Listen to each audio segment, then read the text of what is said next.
வணக்கம்.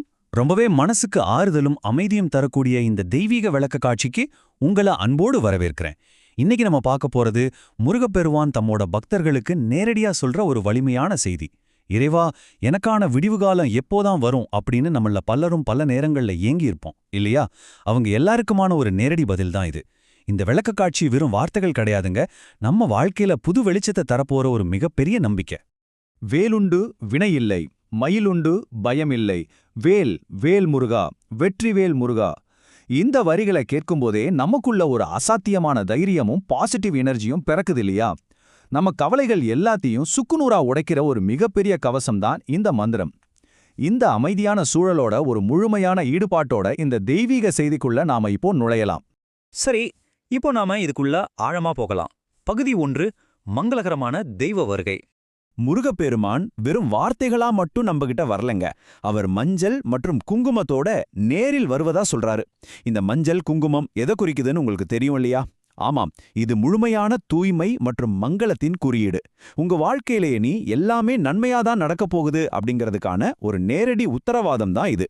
உங்க வீட்லயும் சரி, உங்க மனசுலயும் சரி, மங்களம் பொங்க போகுது அப்படிங்கறதோட முதல் அறிகுறி இதுதான். இப்போ இந்த வார்த்தைகளை கொஞ்சம் கவனமா கேளுங்க. உன் வாழ்க்கையில் நீ நினைத்த விஷயம் ஒன்றை நிச்சயமாக இன்று உன் அப்பன் நான் நடத்தி கொடுக்க வந்திருக்கின்றேன். உன் அப்பன் நான். எப்பேற்பட்ட வார்த்தை இது பாத்தீங்களா? இங்க முருகப்பெருமான் எங்கேயோ இருக்கிற ஒரு தெய்வமா பேசல. ஒவ்வொரு அடியிலையும் தன் குழந்தையை பாதுகாக்கும் ஒரு பாசமுள்ள அப்பனா உங்க முன்னாடி வந்து நிக்கிறாரு. இத்தனை நாளா நீங்க ஏங்கி தவிச்சு அந்த ஒரு விஷயத்த அவர் இன்னைக்கு நிச்சயமா நடத்தி கொடுக்க போறாருங்கிற அந்த நெருக்கத்தை இந்த வரிகள் நமக்கு ரொம்ப அழகா உணர்த்துது. ஒரு அப்பாவுக்கு தன் குழந்தையோட வலிகள் தெரியாம இருக்குமா என்ன? அடுத்து நம்ம பார்க்க போறது பகுதி 2, உன் மனக்குறைகளை அறிவேன். இப்போ நம்ம எல்லாருமே சாதாரணமாக சிந்திக்கிற ஒரு விஷயத்தை பத்தி பேசலாம். நான் தினமும் சாமி கும்பிடுறனே, ஆனா என் வாழ்க்கையில ஒண்ணுமே நடக்கலையே அப்படின்னு நாம பல முறை விரக்தியில புலம்பியிருப்போம். அது மனித இயல்புதான். நமக்கு எப்பவுமே ஒரு அவசரம் இருக்கும். ஆனா இறைவனோட பார்வை அது கிடையாதுங்க. அவர் உங்க வலிகளை கண்டிப்பா நிராகரிக்கல. அவர் உங்களுக்காக காத்துக்கிட்டு இருக்காரு. உங்களுக்கு எந்த நேரத்துல எதை கொடுத்தா அது முழுமையான நன்மையா இருக்குமோ அந்த சரியான நேரத்துக்காக அவர் செயல்பட்டுட்டு இருக்காரு. நம்ம அவசரத்துக்கும் இறைவனோட அந்த பர்ஃபெக்ட் டைமிங்கிற்கும் உள்ள வித்தியாசம் இதுதான். நீ வாய்விட்டு சொல்லாவிட்டாலும் உன் மனதின் ஆழமான எண்ணங்களை என்னால் முழுமையாக புரிந்து கொள்ள முடியும். பூஜை அறையில நாம எத்தனையோ முறை அழுதுகிட்டே அமைதியா நின்னுருப்போம். என் வலியை யாருமே புரிஞ்சுக்கலையே அப்படின்னு கூட நீங்க நினைச்சிருக்கலாம். ஆனா உண்மையிலேயே நீங்க வாய்விட்டு சொல்லணும்னு அவசியமே இல்லைங்க. உங்க மனசுக்குள்ள எழக்கூடிய மிகச்சிறிய சலனத்தை கூட அவரால துல்லியமா புரிஞ்சிக்க முடியும். உங்க மௌனத்துக்கு பின்னாடி இருக்கிற குரல் அவருக்கு ரொம்ப தெளிவாவே கேக்குது. சரி, இறைவன் நம்ம உணர்வுகளை புரிஞ்சுக்கிட்டாரு, நமக்கு அள்ளி கொடுக்கவும் தயாராயிட்டாரு. அப்புறம் ஏன் நம்ம கேட்டது கிடைக்கிறதுல தாமதமாகுது? இதுக்கு விடையா வருவதுதான் பகுதி 3, சஞ்சலப்படும் மனம். இப்போ இந்த விஷயத்துல ரொம்பவே சுவாரஸ்யமான ஒரு பாயிண்ட் என்னன்னா, நம்ம வேண்டுதல்கள் எப்படி வேலை செய்யுது அப்படிங்கறத இது ரொம்ப தெளிவா விளக்குது. முதலாவதா, நாம இன்னைக்கு ஒரு விஷயத்த ரொம்ப ஆழமா விரும்புறோம். ஆனா ரெண்டாவதா, அடுத்த நாளே இது நமக்கு கிடைக்குமா, ஒருவேளை நடக்காதோ அப்படின்னு நமக்கே ஒரு சந்தேகம் வருது. மூன்றாவதா, இந்த மாதிரி நாம தொடர்ந்து மனசை மாத்திக்கிட்டே இருக்கிறப்போ அது இறைவனுக்கே ஒரு குழப்பத்தை உருவாக்குது. அதனால நான்காவது மற்றும் மிக முக்கியமான விஷயம் என்னன்னா, நாம என்ன கேட்கறோம் அப்படிங்கறதுல நாம முதல்ல ரொம்ப உறுதியா நிக்கணும். உன்னுடைய எண்ணங்களும் சிந்தனைகளும் மாறிக்கொண்டிருப்பதுதான் அத்தனைக்கும் காரணம். இங்க ஒரு விஷயத்தை நம்ம நல்லா புரிஞ்சுக்கணும். இறைவன் நம்மள வேதனைப்படுத்துறதுக்காகவோ இல்ல வேடிக்கை பார்க்கறதுக்காகவோ சோதனைகளை தரதில்ல. நம்மளோட மாறிக்கிட்டே இருக்கிற எண்ணங்கள் தான் நமக்கான தடைகளை உருவாக்குது. இன்னைக்கு ஒன்ன நம்புறது, நாளைக்கு அதை விட்டுட்டு வேற ஒன்ன தேடுறது, இந்த நிலையற்ற தன்மை தான் எல்லாத்துக்கும் காரணம். நம்ம தடைகளை நாமே தான் உருவாக்கிக்கிறோம் அப்படிங்கறத இந்த வரிகள் ரொம்ப ஆழமா பதிவு செய்யுது. இதுவரைக்கும் நம்ம சைட்ல என்னென்ன குறைகள் இருக்குன்னு பார்த்தோம். இப்போ கொஞ்சம் உற்சாகமான பகுதிக்கு போகலாம். பகுதி 4, வரப்போகும் பெரும் மாற்றங்கள். இது மிகச்சிறப்பா என்ன விளக்குது அப்படின்னா, இறைவனோட வாக்குறுதிகள் என்ன, நம்மோட கடமைகள் என்ன அப்படிங்கறத தான். இறைவன் உங்க விருப்பங்களை நிறைவேற்றுவான், சரியான பாதையை காட்டுவான், எல்லாமே நல்லபடியா நடப்பதை உறுதி செய்வான். இதெல்லாம் அவன் தரப்பு வாக்குறுதிகள். ஆனா அதுக்கு நீங்க என்ன செய்யணும்? இறைவனோட இருப்பு முழுமையா நம்பணும். உங்க பயம், கலக்கம் எல்லாத்தையும் தூக்கி போட்டுட்டு எந்த கவலையும் இல்லாம பெரும் மகிழ்ச்சியோட வாழணும். இதை மட்டும் நீங்க செஞ்சா போதும், மீதியை அவர் பார்த்துப்பார். இந்த மாற்றங்கள் எல்லாம் உங்க வாழ்க்கையில எப்படி நடக்க போகுது தெரியுமா? உங்க மனசுல இதுவரைக்கும் இல்லாத அளவுக்கு ஒரு தெளிவும் ஒரு பிரம்மாண்டமான மகிழ்ச்சியும் உண்டாக போகுது.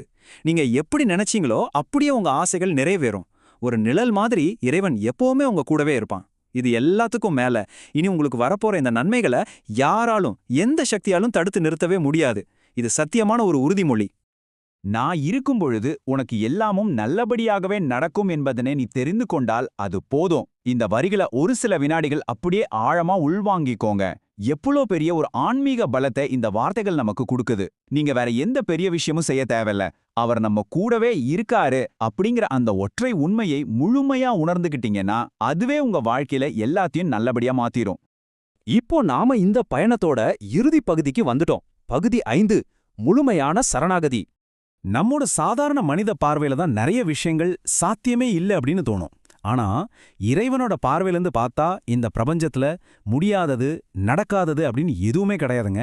உங்க சூழ்நிலை இப்போ எவ்வளோ மோசமா இருந்தாலும் சரி, அது அப்படியே முழுமையா உங்களுக்கு சாதகமா மாறும். இந்த உலகியல் கவலைகளை எல்லாம் கொஞ்சம் ஓரமா வச்சுட்டு அந்த எல்லையற்ற சக்தி கிட்ட உங்களை நீங்க முழுமையா ஒப்படைக்க பழகணும். ஆக இதுல ரொம்ப முக்கியமான புள்ளி என்ன அப்படின்னா, நீங்க இப்ப செய்ய வேண்டிய சில மனமாற்றங்கள் தான். நேத்து நடந்த தோல்விகளை நினைச்சு புலம்புறத இன்னையோட நிறுத்துங்க. இந்த நொடில எல்லாமே ரொம்ப சரியா கச்சிதமா நடந்துட்டு இருக்குன்னு நம்புங்க. உங்க எண்ணங்களை அலைய விடாம ஒரே விஷயத்துல உறுதியா இருங்க. என்ன நடந்தாலும், எப்படிப்பட்ட புயல் வந்தாலும் சரி, இறைவனின் மீதான உங்க நம்பிக்கையை மட்டும் எந்த சூழ்நிலையிலையும் விட்டுறாதீங்க. எந்த இடத்திலும் உன் நம்பிக்கையை மட்டும் நீ தொலைச்சு விடாத. முருகப்பெருமான் இறுதியா ரொம்ப அன்பாகவும் அதே சமயம் ரொம்ப ரொம்ப உறுதியாகவும் உங்க கிட்ட வைக்கிற ஒரே கோரிக்கை இதுதான்.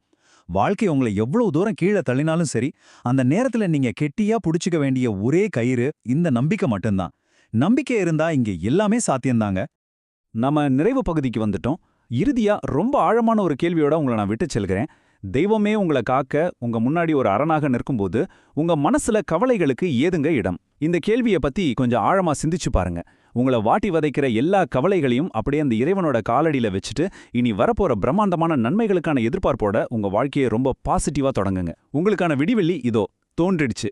மீண்டும் இதே மாதிரி ஒரு பயனுள்ள ஆழமான விளக்கு காட்சியில உங்களை சந்திக்கிறேன். நன்றி.